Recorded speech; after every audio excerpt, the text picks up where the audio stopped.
aparición en las vías del tren.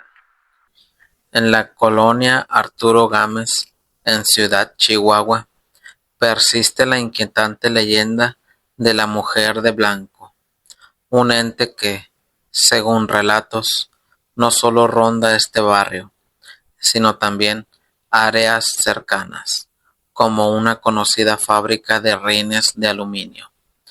Los trabajadores de esta empresa aseguran haber tenido encuentros escalofriantes con esta figura espectral, pero el relato más famoso ocurrió una noche de verano, cerca de las vías del tren en Tabaloapa, rumbo a Aldama. Esa noche, dos amigos conocidos como el Viejorro y Ramón decidieron reunirse junto a las vías del ferrocarril. Entre risas, cigarros y copas, la velada transcurría tranquila, mientras ambos compartían anécdotas y disfrutaban del calor veraniego. En un momento, el Viejorro, ya algo mareado por el alcohol, decidió acostarse boca arriba sobre las vías para fumar otro cigarro, mientras Ramón permanecía sentado a su lado. Entre los dos reinaba una despreocupación típica de las noches largas, hasta que Ramón interrumpió el silencio. «Oye, Viejorro, levántate, deja que pase la señorita». Confundido, el Viejorro respondió con desdén: «¿Cuál señorita, Ramón?» «Esa, la que está parada junto a ti», insistió Ramón, señalando algo con evidente inquietud. Al escuchar esto, el Viejorro giró la cabeza y con asombro vio a una mujer vestida completamente de blanco, de pie junto a él. Su vestido parecía antiguo y su rostro estaba oculto en sombras, pero su presencia era innegablemente aterradora. Ramón, ahora visiblemente asustado, continuó insistiendo: «Levántate, Viejorro, no seas grosero, trae vestido». Sin embargo, el Viejorro, aún incrédulo y algo desafiante, replicó: «Pues si quiere pasar, que pase por encima de mí». Lo que ocurrió después quedó grabado en la memoria de ambos. La mujer comenzó a cruzar sobre el cuerpo del Viejorro, pero lo hizo flotando. No tenía pies, y su figura parecía deslizarse por el aire de manera antinatural. En ese instante, ambos amigos, paralizados por el terror, se dieron cuenta de que no estaban ante una persona común. En un arrebato de pánico, Ramón y el Viejorro se levantaron de un salto y corrieron sin mirar atrás, alejándose de las vías lo más rápido que sus piernas les permitieron. Aquel encuentro con la mujer de blanco se convirtió en una historia que aún hoy se murmura en las calles de la colonia Arturo Gámez.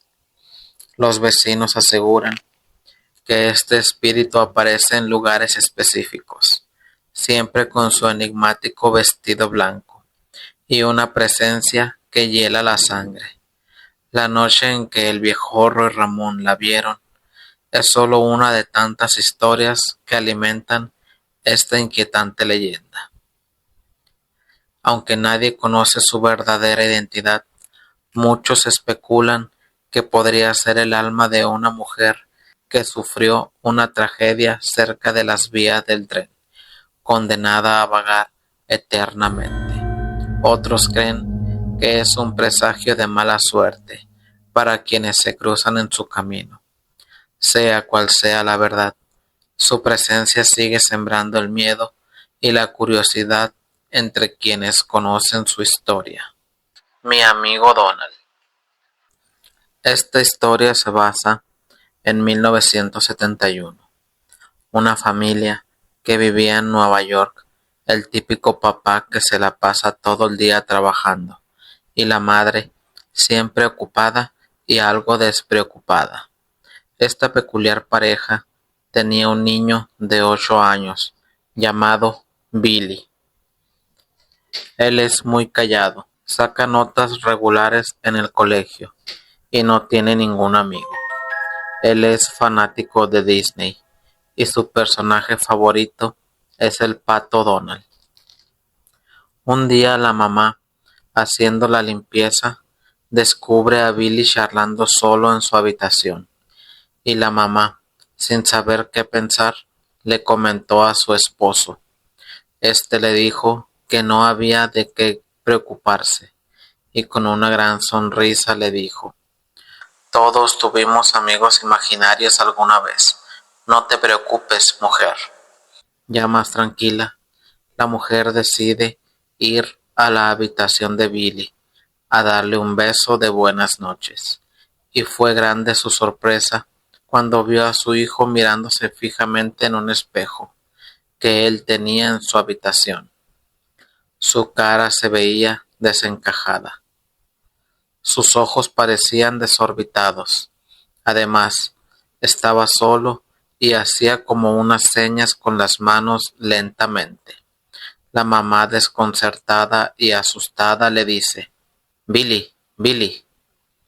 El niño parpadea lentamente y se da vuelta hacia donde está su madre, diciéndole: sí, mamá. ¿Con quién hablas, hijo?, dijo la madre, buscando con miedo a otra persona en la habitación. Con mi amigo Donald, contestó el niño con una enorme sonrisa que parecía fingida en su rostro. Donald, ¿tu amigo imaginario?, dijo la madre con un ligero escalofrío en su cuerpo. Sí, pero no es imaginario, mamá, contestó molesto el niño. La mamá, confundida, tomó a su hijo de sus brazos y lo acostó en su cama. Le da el beso de las buenas noches, espera que quede profundamente dormido para irse a tomar un baño antes de dormir. Al día siguiente, la señora intenta contarle lo sucedido al padre del niño, pero éste no la deja hablar porque tiene que estar temprano en el trabajo y le avisa que llegará muy tarde a la casa. Billy y su mamá se sientan a comer y la madre comienza a pensar qué le estaba sucediendo a su hijo. Era cosa de niños y decide seguirle la corriente. Billy, mi amor, ¿en dónde vive tu amigo? El niño levanta la mirada lentamente y le dice: él vive en los espejos. La mamá frunce el ceño y sonríe pensando que solo son cosas de niños. En eso el niño le dice: él te conoce. La señora sonríe y le dice: ¿de veras? Sí, me dijo que anoche te miró cuando te bañabas. La madre quita la sonrisa de su rostro al acordarse que cuando ella se estaba bañando, Billy estaba bien dormido. Lo que le parecía gracioso es que se estaba empezando a poner muy tétrico. Pasaron los días y la madre empezó a preocuparse más por Billy. Entonces le puso más atención. Notó que tenía varios moretones y rasguños en los brazos y en el cuello. La madre estaba asustada. Le preguntó qué le había pasado y el niño, asustado, le susurró en el oído: Donald no quiere que hable contigo. La madre se asusta y busca un psicólogo para saber qué era lo que le estaba pasando a su hijo. Pasaron varias semanas y el psicólogo le comentó a la madre que era normal en los niños que necesitaban atención. Se crean amigos imaginarios para llamar la atención de los padres y también suelen hacerse daños físicos. Es por eso que trae moretones y rasguños. La mamá, cansada de las niñerías de su hijo, le dice que si encontraba otra herida o moretón, lo iba a castigar. Al llegar a casa, Billy se acuesta en su cama y se duerme. La mamá hace lo mismo, y al cabo de un rato la despiertan unos gritos muy fuertes de Billy. Mamá, Donald está aquí. La mamá, sobresaltada, corre al cuarto de su hijo y al no ver nada se molesta y le grita. Te dije que dejaras esos juegos. Se acabó. No saldrás de aquí hasta que pienses en todo lo que estás haciendo. Encerró a Billy en su habitación mientras el niño golpeaba más fuerte la puerta gritando. Mamá, abre por favor. Es verdad. Me matará mi amigo Donald. La madre, firme en su palabra, decide encerrarlo y no abrir la puerta hasta que su padre vuelva a casa, para que pueda ajustar cuentas con Billy. Después de unos 30 minutos, los gritos, golpes y alaridos se dejaron de escuchar y solamente se escucha paz en la casa. La mamá piensa que se ha quedado dormido y al llegar la hora de la cena, le grita a su hijo para que baje a comer, pero este no sale. Entonces decide ir por él hacia la habitación. Entra a la habitación y encuentra al niño completamente descuartizado. El cuarto era un río de sangre. Las manos del niño no tenían uñas. La lengua estaba tirada en el piso. Tampoco tenía ojos ni dientes. Parecía que lo hubiesen golpeado brutalmente con un martillo. La mamá estaba muy asustada y alterada de ver a su hijo en ese estado, y ella se voltea hacia el espejo, dándose cuenta de que hay una figura en él que se va aclarando cada vez más, hasta que se forma por completo la cara del pato. Pero no era el Donald común. Su mirada y su piel eran blancas. Sus ojos eran negros como si estuviesen unidos. Su cara no expresaba ningún gesto hostil y tenía unas pequeñas pupilas azules que la miraban fijamente. La mujer murió de un infarto. El padre se volvió completamente loco, pero no solo por el hecho de que su familia haya muerto, sino porque días después, conocidos de este señor le dieron el testimonio que el señor les había contado. En el retrovisor de su coche veía la cara diabólica de un pato que lo miraba fijamente. El experimento del sueño ruso. A finales de la década de los 40, un grupo de investigadores en Rusia decidió averiguar qué ocurriría si mantenían a 5 personas despiertas a lo largo de 15 días.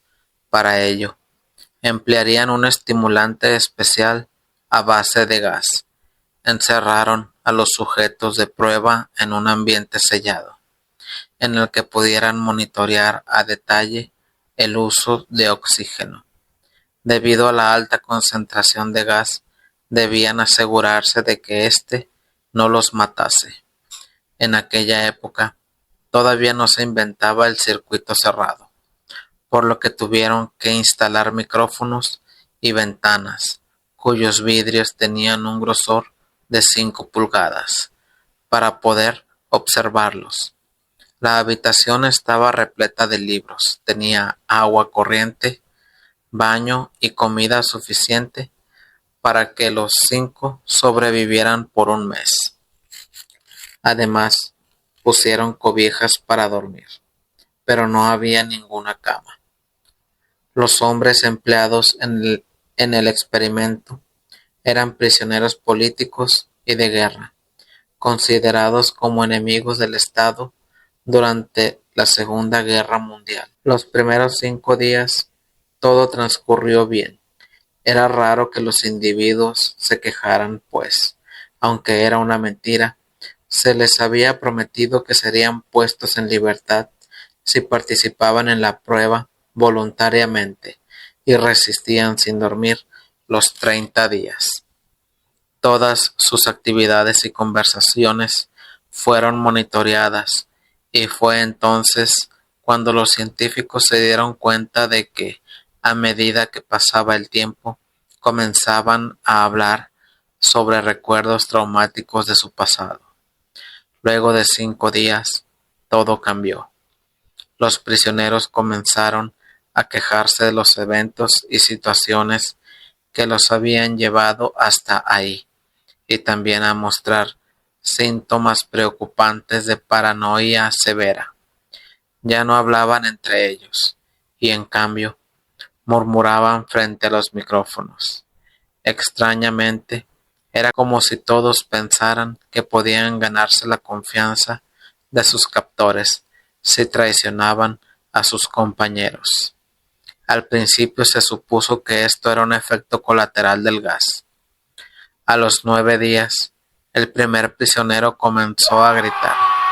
Corría por toda la habitación y no dejó de gritar por 3 horas consecutivas. Después intentó seguir gritando, pero ya solo era capaz de lanzar un grito de vez en cuando. Los científicos llegaron a la conclusión de que se había desgarrado las cuerdas vocales, pero lo más sorprendente de dicha fue la reacción de sus compañeros, o más bien, la falta de reacción. Seguían murmurando en los micrófonos, hasta que el segundo de los prisioneros se puso a gritar. 2 de los hombres que no gritaban cogieron libros para defecar en las páginas y de la forma más tranquila y casual los colocaron encima de las ventanas. Los gritos pararon de pronto, igual que los murmullos en los micrófonos. 3 días más pasaron. Los científicos revisaban frecuentemente los micrófonos para comprobar que funcionaban, ya que consideraban imposible no escuchar ningún sonido estando 5 personas dentro. Los niveles de oxígeno indicaban que todos continuaban con vida. De hecho, el nivel de oxígeno era el necesario para 5 individuos que realizaran un ejercicio físico intenso. Durante la mañana del día 14, los investigadores hicieron algo que no estaba permitido para llamar la atención de los hombres. Usaron el intercomunicador, esperando provocar alguna respuesta en ellos. Temían que hubieran muerto o que se encontraran en estado vegetal. Vamos a abrir la habitación para probar los micrófonos, anunciaron. Aléjense de las puertas y recuéstense en el piso con las manos tras la espalda o les dispararán. Si obedecen, uno de ustedes será puesto en libertad. Libertad. ¿Cuál fue su sorpresa cuando una única frase se escuchó, pronunciada con completa calma? No deseamos ser liberados. Esto generó una gran discusión entre los científicos y los militares que financiaban el experimento, sin lograr obtener más respuestas por el intercomunicador. Finalmente decidieron abrir la habitación a la medianoche del día 15. Limpiaron el gas del ambiente y ventilaron con aire fresco. De inmediato, las voces de los micrófonos protestaron. 3 voces distintas suplicaban por las vidas de sus seres amados, que echaran el gas de nuevo. Se abrió la puerta para sacar a los prisioneros. Gritaron con fuerza, igual que lo hicieron los soldados al ver lo que había adentro. Solo 4 de los individuos estaban vivos. Las raciones de comida de los 5 días pasados estaban intactas. Había trozos de carne de las pantorrillas y costillas del 5.º hombre muerto, tapando el drenaje del centro de la estancia, ocasionando la acumulación de 4 centímetros de agua. Los 4 sobrevivientes también mostraban pedazos de carne y piel arrancados de sus cuerpos. Las puntas de sus dedos exponían el hueso y mostraban destrucción de tejidos, indicando que las heridas no se las habían infligido con los dientes, como sería de suponer, sino con las manos. Al examinarlos de cerca, descubrieron que la mayor parte de las lesiones se las habían autoinfligido cada uno. Los órganos tras de las costillas habían sido extraídos, a pesar de que el corazón, el diafragma y los pulmones continuaban en su sitio.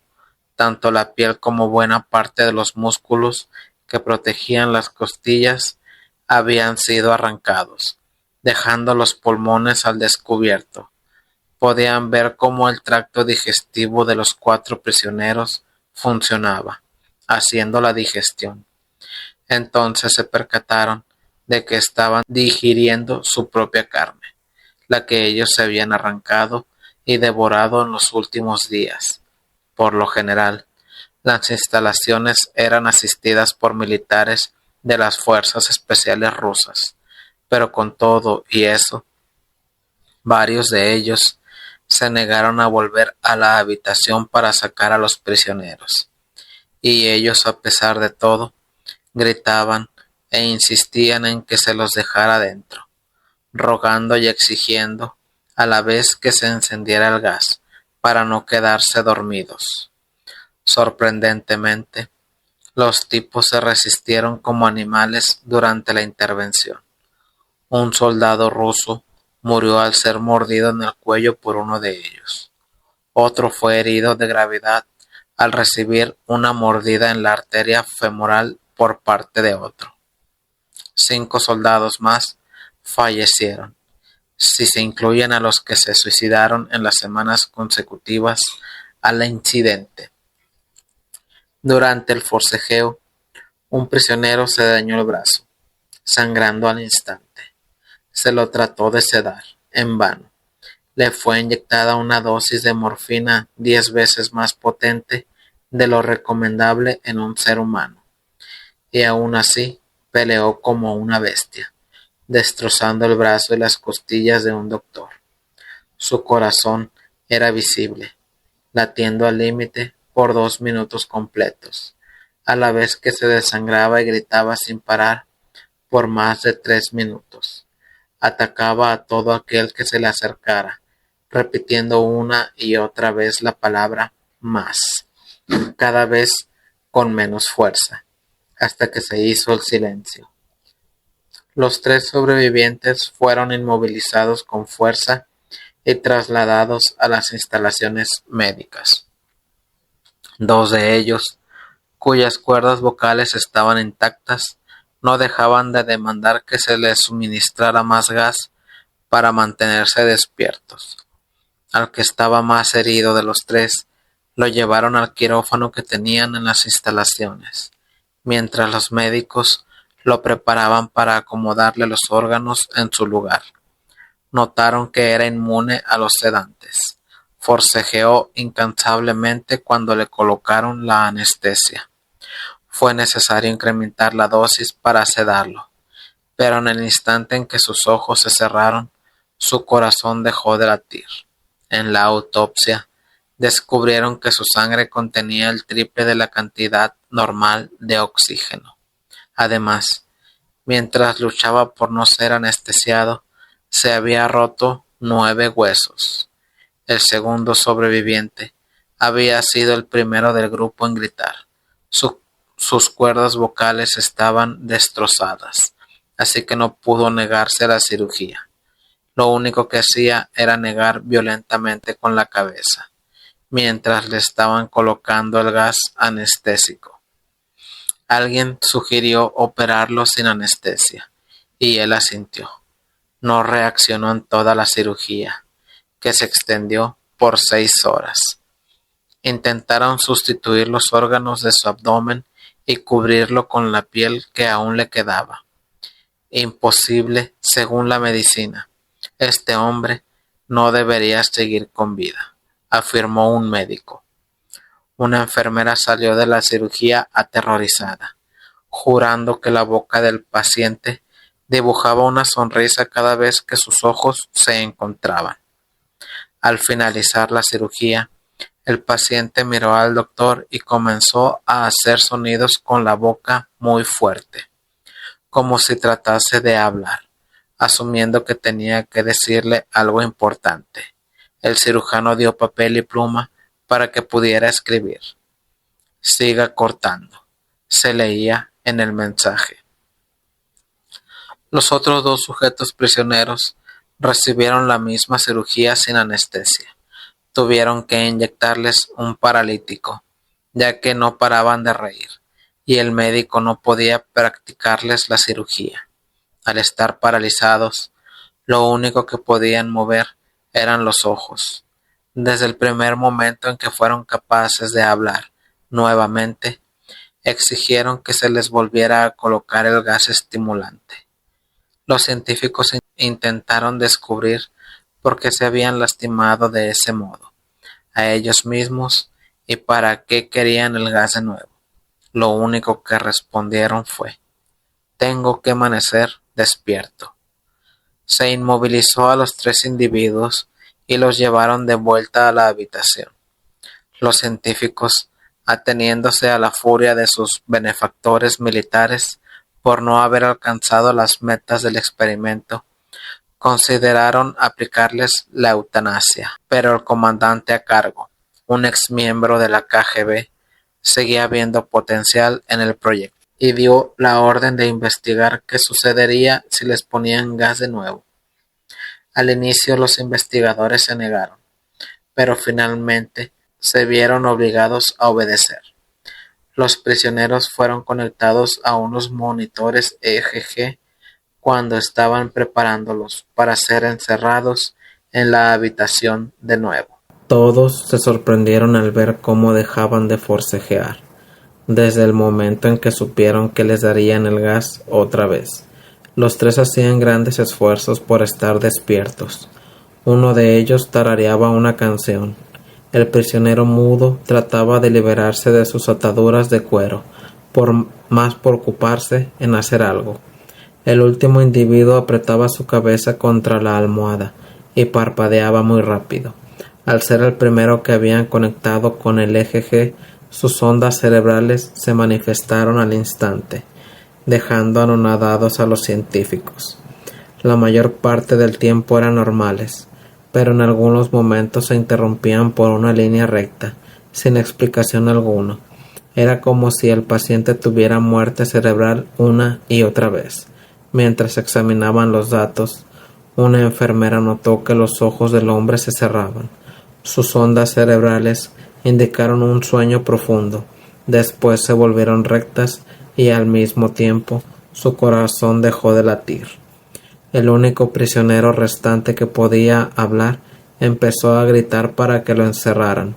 En sus ondas cerebrales se observaban las mismas líneas rectas del sujeto que acababa de fallecer por haberse dormido. El comandante ordenó sellar la habitación con los 2 prisioneros en el interior y 3 de los científicos.